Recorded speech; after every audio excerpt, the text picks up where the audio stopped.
যারা ডিম ভেজে খেতে পারেন না তাদের জন্য আজকের এই রেসিপিটি একবার হলেও করে খাবেন, দেখবেন কতটা মজা লাগে। আমি আশা করছি সকলেরই অনেক বেশি ভালো লাগবে। তো আসসালামু আলাইকুম, আশা করছি সকলেই ভালো আছেন। আলহামদুলিল্লাহ আমিও ভালো আছি।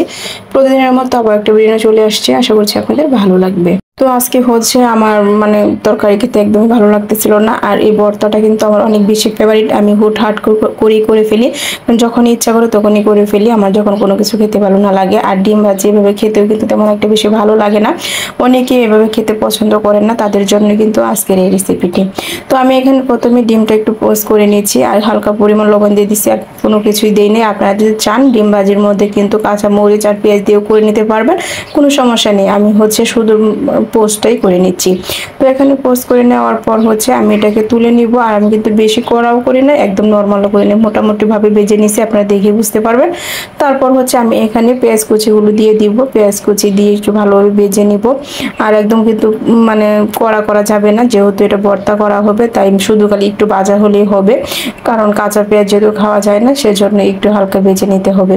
তারপরে তো আমার পেঁয়াজ কিন্তু একদম হয়ে গেছে, আপনারা দেখে বুঝতে পারতেছেন। ঠিক এরকম ভাবে রাখবেন, লাল করা যাবে না একদমই। আমিও কিন্তু লাল করি নাই, আপনারা দেখে বুঝতে পারতেছেন। তারপর হচ্ছে আমি এখন মরিচগুলোও ভেজে নিব, আর যারা একটু বেশি ঝাল খান তারা বেশি মরিচ ভেজে নেবেন। আমি পরিমাণ মতো ঝাল খাই, আমার এই 4টা মরিচ দিয়ে হয়ে যাবে, তার জন্য আমি হচ্ছে কম করে ভেজে নিচ্ছি। তো এখানে আমি মরিচটিও ভেজে নিচ্ছি, আর মরিচগুলো ভেজে নিয়ে তারপর হচ্ছে আমি ভর্তার কাজ করে ফেলবো। আর ভর্তাগুলো আমি কিভাবে বানাচ্ছি আপনারা দেখে বুঝতে পারবেন, একদম সিম্পল উপায়ে আমি কিন্তু করে ফেলছি, আপনারা ওইভাবেই করতে পারবেন। তো এখনো হচ্ছে আমি মরিচটা আর হচ্ছে সবকিছু একসাথে ভালো করে মাখিয়ে নিব।